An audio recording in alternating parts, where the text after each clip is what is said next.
예, 돈이 되는 뉴스 시작합니다. 하이투자증권 스마트 PB센터 이권희 부장 나오셨습니다. 안녕하세요. 네, 안녕하세요. 네, 전반적으로 시장 좀 한 줄 코멘트 듣고 시작을 하겠습니다. 네. 굉장히 강한 모습인데요. 전체적인 상승세가 지속될 수 있을까요? 일단 대형주 단에서는 이제 반도체도 가고 자동차도 가고 지금 2차 전지도 가죠. 다 가요. 네, 중소형주 단에서는 코스닥에서는 반도체 쪽은 좀 쉬고 지금 2차 전지 쪽이 좀 강한 모습을 보이고 있고요. 그동안 좀 말씀드렸던 소외됐던 뭐 SKC라든지 SK하이테크놀로지라든지 이런 종목들이 좀 강하게 올라오는 모습 보이고 있는데 일단 전반적으로 분위기는 이제 한번씩 이렇게 순환매가 한번 도는 것 같은 그런 느낌이 들고요. 예전에 말씀드렸던 뭐 한미반도체나 이스페타시스 이런 종목들은 좀 쉬어가는 모습을 좀 보이고 있고 나머지 이제 지금 그동안 좀 눌렸던 종목들이 다시 올라오는 모습을 보이고 있는 상황인데 일단 지금 시장 분위기는 생각보다 좋은 양상으로 가고 있습니다. 그러니까 결국에는 부채한도 협상 합의 뭐 이런 부분들이 엄청나게 큰 호재는 아니지만 악재가 없어졌다는 것만으로도 조금 이제 좀 좋아지는 모습을 보여주고 있고 그게 이제 6월 달에 이제 금리를 뭐 인상하냐 마냐 지금 갑론을박이 굉장히 심했었죠. 뭐 그 예상치라고 하는 것들을 보면 어떤 확률 보면은 뭐 60%까지 올라갔다가 뭐 또 다시 또 훅 떨어졌다가 이게 뭐 전문가들이 뭐 매일매일 마음이 바뀝니다. 그렇죠. 예. 근데 이제 그게 여러 가지 이제 뭐 베이지북이 나온 것들, 연준의 베이지북이 발표된 내용이라든지 뭐 미국의 재경부에서 발표하는 내용이라든지 그런 거에 따라서 막 움직이기 시작하죠. 예, 움직이는데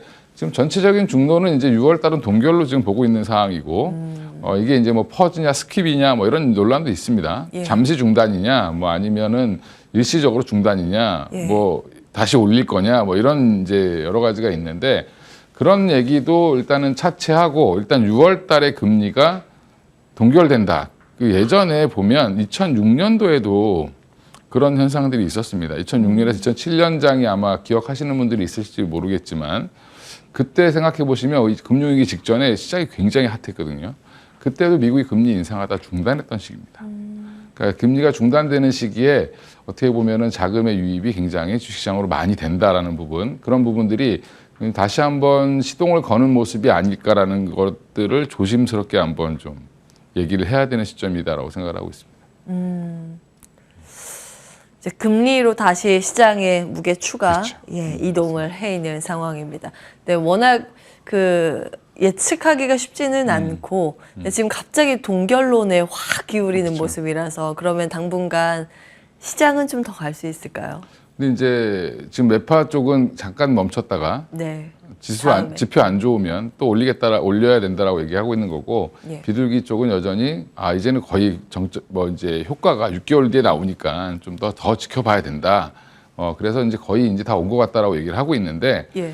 이제 어느 쪽에 무게가 실리느냐에 따라서 아까 얘기했던 대세 상승장이 나오든 아니면 잠깐 반등 이후에 또 한번 조정이 올지 그건 또 한번 그 부분을 좀 지켜보셔야 될 것 같습니다. 예, 지금은 모르겠다 이렇게 말씀을 주고 계십니다. 어쨌든 최소 반등이 돼요. 예, 단기 반등. 예, 보겠습니다. 대표적으로 이제 반도체에 관심이 요즘 집중이 되고 있습니다. 뭐 독보적인 존재감을 뽐내는 엔비디아가 또 뭐 상승률 간밤 이제 5%를 기록을 했고요. 5월 들어서 전 세계에서 시가총액 많이 오른 순서대로 봤을 때 1위가 또 엔비디아로 등극을 했습니다. 그 엔비디아와 관련해서 우리가 볼 수 있는 데이터는 무엇인가 해서 오전에 당잠사에서 좀 정리해 드렸는데요. 그 GPU에 들어가는 게 HBM, D램 메모리죠. 그 적층으로 쌓아서 D램 메모리 만든 게 HBM인데 엔비디아로 가는 건 SK 하이닉스입니다만 이 HBM 시장 점유율 자체가 삼성전자도 많이 가지고 있다라는 점 40% 말씀을 드렸고요. 파운드리는 엔비디아는 이제 설계 회사이기 때문에 파운드리한테 맡겨야 됩니다. 그걸 받아가는 게 1차로 TSMC 시장 점유율 58%고 2차가 삼성전자 15.8% 그리고 대만의 UMC라는 또 파운드리 업체가 6.3% 대만이 다 하네요. 여기서 이제 삼성전자가 시장 점유율을 높이겠다라는 전략이고 이제 진행형입니다. 둘 다 하는 게 메모리, 빈메모리 둘 다 하는 게 삼성전자입니다. 다음 보겠습니다. 이거는 이제 시스템 반도체죠. 용인 반도체 클러스터 입주 1차 부분이 이제 공개가 됐거든요. 일자 입주사. 뭐 여러 가지 장비가 가장 많고 소재 기업 이게 괄호라 다 썼고요.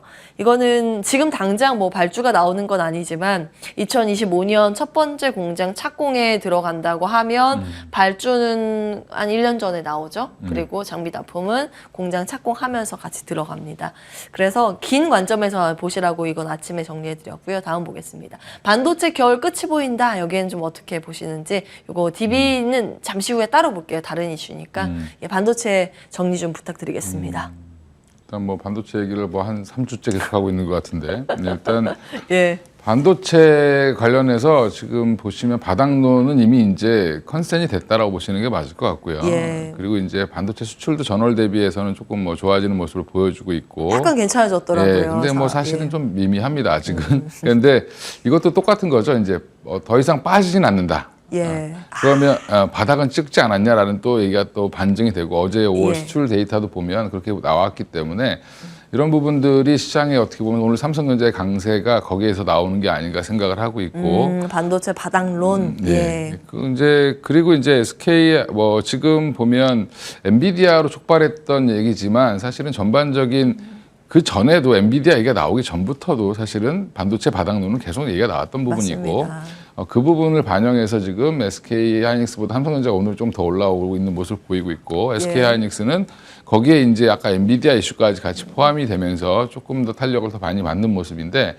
엔비디아의 얘기도 굉장히 갑론을박이 많죠. 사실은 뭐 이게 뭐 지금 PER 기준으로 110배가 넘었다고 하는데 그러면 이게 과연 맞는 거냐 뭐 이런 얘기도 있습니다. 예. 그 큰 회사가 뭐 PER을 100배를 넘게 받는다는 거는 100년 이상의 가치를 땡겨왔다라고 얘기를 하는 건데 예, 이런 100년 부분 동안 이익을 벌어야 그렇지. 지금 주가가 된다라는 의미죠. 예, PER이. 그렇게 되면 사실은 여전히 그렇게 갑론을박이 있을 때 주가가 항상 더 갑니다. 아, 예. 예, 그게 뭐 보면 예전에 에코프로도 그랬고 지금 보시면 약간 어떻게 보면은 기대감이 최고조로 달할 때까지는 좀 더 간다라고 보고 엔비디아는 저는 예. 그렇게 생각을 하고 있는데 그럼 당분간 전반적인 훈풍은 좀 이어질 걸로 보고 있고요.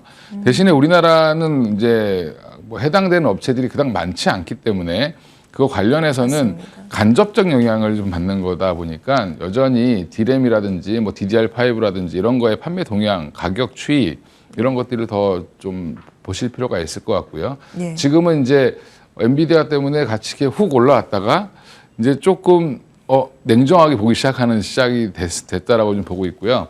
그런 부분에서는 조금 더 중장기로 좀 보셔야 될 것 같다 반도체는.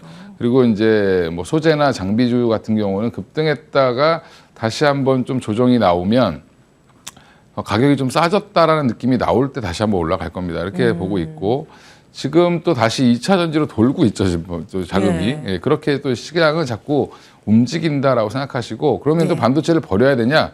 반도체 지금 이럴 때 약간 빠지고 눌릴 때 보셔야 됩니다. 이게 예. 지금 자금의 흐름을 보면 여기 갔다 저기 갔다 계속 왔다 갔다 하고 있죠. 그래서 제가 주도주를 자동차, 반도체, 2차 전지 세 개는 무조건 들고 가셔야 된다라고 얘기했던 부분이 그런 부분이라고 생각하시면 될 것 같습니다. 예.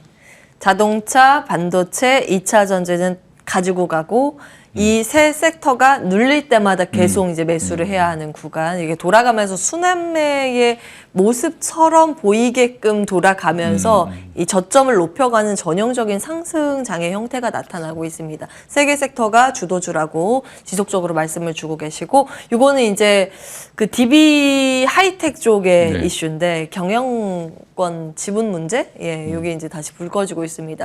강성보 펀드라고 하죠. KCGI에서 주주 서한을 어제 발송을 하면서 이게 또 주가에는 상승 재료로 작용을 하고 있습니다. 주주 서한 핵심을 좀 아침에 정리해 드렸거든요. 사실은 거의 이제 이런 거 발송되는 거 내용 보면 거의 비슷합니다. 첫 번째, 왜 이 DB 하이텍 이 기업 괜찮은 기업인데 다른 글로벌 그 동종 업체보다 왜 이렇게 싸냐 이거고 그 원인은 경영 못해서 혹은 그 방만 경영을 해서라고 보통은 이제 강성보 펀드에서 이렇게 주주서한을 내고요. 이번에도 이제 그 비슷한 내용이고 그렇기 때문에 주주 권익을 증진해야 한다라고 하면서 이렇게 바꿔야 한다라고 이제 서한을 제시한 겁니다. 근데 이 내용보다 중요한 건 이렇게 경영권 문제 등 혹은 그 주주에 대한 그 요구의 목소리가 나올 때 주가는 이제 올라가는 성향이 있기 때문에 이 DB가 바로 이제 상한가로 직행을 했던 흐름이고요. 지금 DB 하이텍 같이 뭐 상승세를 시현하고 있습니다. 이런 내용들을 우리가 어떻게 봐야 하는 걸까요? 시끄러운 거 싫어하시는 분들은 아예 접근 안 하시면 되고요. 이게 추억이죠. 한진칼의 추억.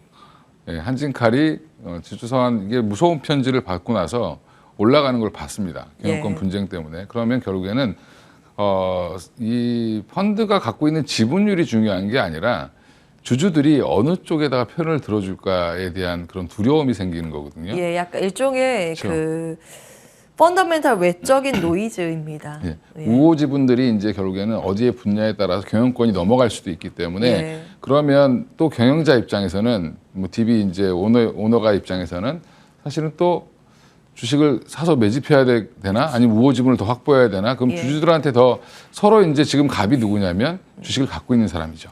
예. 예, 그러니까 자꾸 이제 좋은 얘기를 할 수밖에 없고 그다음 내 편을 만들기 위해서 여러 가지 행동을 할 텐데 그렇게 하다 보면 주가 가치는 좋아지지 않겠냐라고 해서 좋아지지만 일시적으로 올라가죠. 경영권 분쟁 때문에 누가 서로 주식 가치가 높아지는 겁니다. 한마디로. 네. 이거 0.1%가 너무 중요한 이제 그쵸. 거죠. 그렇게 되면 결국에는 이 싸움 때문에 서로 이렇게 더 싸울 거다라고 해서 올라가는데 기대감이 올라가는데 예. 한진칼 주가 차트 보시면 다시 도로 다 내려와 있죠. 근데 꽤 예. 많이 오랫동안 그렇죠. 갔었어요. 네, 근데 한진칼이. 그거는 좀 지루하게 되게 오래 갖고 한진칼이 더 큰 기업이기 때문에 그럴 수 있는데 저도 뭐 DB 하이텍을 나쁘게 뭐 얘기하고 싶지는 않고요. DB 하이텍도 여전히 좋은 회사인데 강성보 펀드 내용이 많습니다. 여전히 더 할 수 있는데 왜 이렇게 그동안 이렇게 했냐라고 얘기할 수 있는 부분이고요. 그런 부분들이 이제 주가에 이제 반영이 되면서 올라온다라고 하면 그래서 회사가 좋아지면 네. 다시 한번 또 주가는 더 갈 수 있다라고 좀 보고 있는데 지금은 이 한마디로 경영권 분쟁이 생길 것 같다라고 이제 달려드는 불나방 같은 세력들이 들어온 거기 때문에 예. 사실은 변동성 굉장히 클 수 있습니다. 그 부분은 좀 유념하시고 예. 아직은 단기 트레이딩 전략으로 좀 대응을 하시는 게 맞을 것 같습니다. 예. sa실은 이제 본질적인 이야기로 돌아가서 우리나라 파운드리 업체가 많지 않잖아요. 네, 삼성전자가 이 덩치 큰 파운드리 업체고 그리고 이제 좀 작은 이 파운드리 쪽으로 보면 DB 하이텍 정도가 될 겁니다. 이 본질적인 가치는 어느 정도로 점수를 줄 수 있을까요? 원래 파운드리가 가치가 별로 없었습니다. 예전에는. 맞아요. 예, 예전에는 그냥 기성품 위주로 이제 한마디로 이제 옷으로 따지면 기성목이 대세였다가 그게 이제 디램 시장이죠. 사실은 보면. 근데 이제 지금은 맞춤 시장, 맞춤 옷이 다시 유행을 한다라고 보시면 되는데 네. 그럼 누군가가 설계를 해서 갖다 주면 그대로 만들어주는 거죠. 근데 이제 이게 단점은 뭐냐면 주문이 없으면 공장을 놀려야 됩니다. 근데 지금 문제는 이제 주문량이 폭주하고 있는 거죠. 예. 모든 기업들이 자기의 반도체를 갖고 싶어하고 자기에 맞는 딱 맞는 설계가 되어 있는 반도체를 갖고 싶어하기 때문에 그것 때문에 지금 뭐 파운드리 업계가 주목을 받고 있고. 아까도 이제 앵커님이 이제 말씀하셨지만 왜 대만 기업이 다 하죠? 이렇게 얘기하는데 엔비디아 대주주가 대만 사람입니다. 예. 그리고 AMD도 대만 사람입니다. 대만계 미국인입니다. 다. 네. 그 대만이 하는 이유는 IT에 원래 되게 잘했던 나라가 대만이고요. 우리나라랑 쌍두마차였고요, 원래 예전에. 네. 뭐 아시아에 떠오르는 뭐 내용, 뭐 이렇게 네 마리용 이렇게 얘기할 때 대만이 항상 포함되어 있었는데, 예. 근데 이제 그 대만 업체들이 디램 시장을 들어올 수 없었기 때문에 파운드리를 선택한 겁니다. 근데 이제 마침 또 대만계 미국인들이 그쪽에서 잘 하고 있었기 때문에 연결이 됐던 거고. 그랬던 거죠. 그 예. 젠승황 CEO 말씀을 하시는데 대만계죠. 그 엔비디아 CEO로 갔던 이유도 대만이 워낙 이제 그쪽에 특출나기 때문에 맞습니다. 이렇게 연결이 된 거죠. 예, 다 연결이 되어 있다라고 보시면 되고요. 전에도 말씀드린 것처럼 삼성전자는 여전히 고객사들과 경쟁 관계가 있기 때문에 이런 부분들을 해소하는 부분이 굉장히 중요하고 예. 그래서 파운드리 뭐 분사 얘기도 나오고 있는 얘기가 그런 것들 때문에 나오고 있다라고 생각하시면 될 것 같은데 여전히 근데 문제는 TSMC가 이제 꽉 찼기 때문에 어쩔 수 없이 흘러 넘치고 있는 중이다라고 보시면 돼요. 예, 받고 싶어도 공장이 꽉 차서 그렇죠. 이제 못 받는 예. 그런 상황. 예. 그러면 결국 지금 아까 뭐 사실 50몇 프로 얘기했는데 사실상 고사양은 거의 TSMC가 다 하고 있다라고 보시면 됩니다. 한 8, 90% 가까이 되고요. 우리나라 이제 삼성전자 이제 그 시장을 야금야금 뺏어오기 위해서 굉장히 노력을 하고 있고 투자를 하고 투자 있다. 많이 하고 있죠. 예, 그렇게 생각하시면 될 것 같고 그러면 주가 측면에서는 삼성전자가 이쪽에 투자를 계속 그러니까 멈추지 않는 한 관련된 종목들은 계속 좋을 수밖에 없다라고 보시면 될 것 같습니다. 아, 관련된 종목이라고 하면 어떤 게 될까요? 뭐 이제 사실은 파운드리 관련된 시스템 반도체 관련돼서 자기들이 장비를 납품하는 업체들이라든지 보면 뭐 메모리만 하는 하는 회사는 거의 없습니다. 요즘에 보면 다 비메모리 한다고 하죠. 네. 둘 다 한다고 하기 때문에 알고 계시는 종목들이 대부분 다 관련주라고 보시면 될 것 같고요. 뭐 네. HPSP, 넥스틴 네, 뭐 그렇죠. 넥스틴, 뭐 HPSP, 뭐 열처리 장비도 그렇고, 예. 그다음에 뭐 한미 반도체도 한미 그렇고, 예, 뭐 원익 IPS도 당연히 하고요. 원익 IPS. 예. 알겠습니다. 예, 뭐 종목을 아끼셔가지고. 주성 엔지니어링도 하고, 주성 다 하죠. 엔지니어링. 다 예. 하죠. 아, 웬만한 기업은 다 들어가네요. 그렇죠. 거의 이제 다 장비주를 봐야 되겠네요. 왜냐하면 결국엔 장비주가 보면 뭐 예. 비메모리건 메모리건 뭐 사실 그렇게 큰 차이가 있지 않기 때문에, 예, 그러니까 이제 맞춤옷이나 기성복이나 미싱을 쓰면 똑같은 미싱을 쓰죠. 사실은. 그죠? 그게 좋네요. 예, 예. 근데 이제 그거를 한 땀 한 땀 할 수 있는 걸 할 수 있느냐 아니면 뭐 그냥 대량으로 쫙쫙 하느냐의 그 차이 정도라고 보시면 되고 그러다 보니까 이것도 하고 저것도 하고 근데 물론 그 중에 특출난 업체들이 있죠. 그래서 예. 뭐 한미반도체라든지 뭐 HPSP 같은 종목도 좋아하는 이유가 남들이 안 하는 걸 하기 때문에 좋아한다라고 보시면 됩니다. 알겠습니다. 종목 힌트까지 다 나갔습니다. 자, 다음 이슈 그럼 바로 넘어갈까요? 이번에는 K 헬스케어. 요즘 새로 나온다던가요? K 헬스케어. 예, 세계적 임플란트 피부 미용 주목. 점차적으로 의료기기 생산 실적과 시장 규모가 늘어나고 있습니다. 다음 보겠습니다. 워낙 이제 해외 나가면 한국인 피부 왜 이렇게 좋아요? 이런 말씀 들어보셨을 겁니다. 이제 피부 관리 그리고 이제 치과 치료 측면에서 임플란트도 한국 제품이 이제 세계적으로 좀 알아주죠. 보겠습니다. 이런 건 어떻게 접근을 해야 될까요? 또 한국 사람들이 피부가 좋은 거는 선크림을 많이 발라서 그런 것 같고요. 아, 선크림.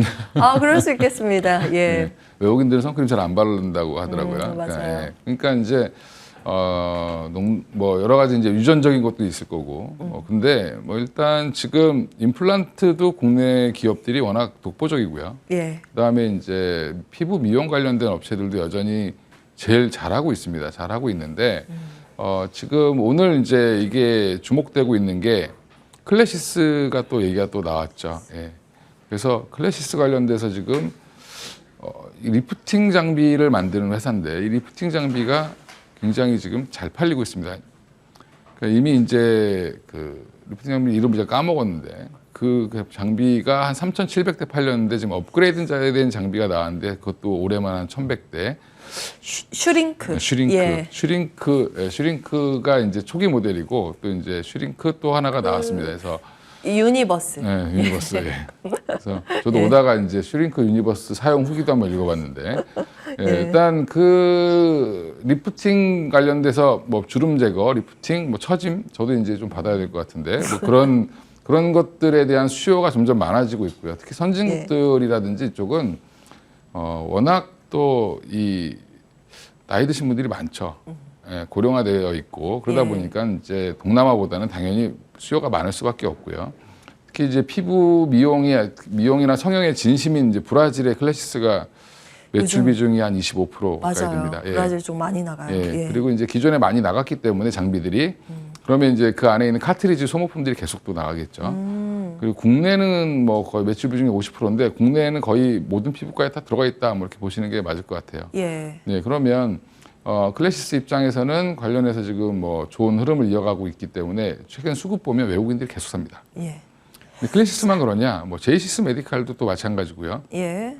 둘 다 막 고주파 관련된 이제 초음파 관련된 치료 기기라고 보면 되고 이 제이시스 메디칼도 좋은 흐름을 이어가고 있고 여기도 고점을 돌파하기 위한 준비 단계에 있지 않나 생각을 하고 있고. 자, 시간상 예. 탑픽과 지금 사도 됩니까?로 질문을 간단하게 드리겠습니다. 일단 지금 제이시스 메디칼 같은 경우는 고점 부근에 와 있는데 저는 지금도 충분히 고점 뚫고 갈 가능성이 높다라고 보고 있고요.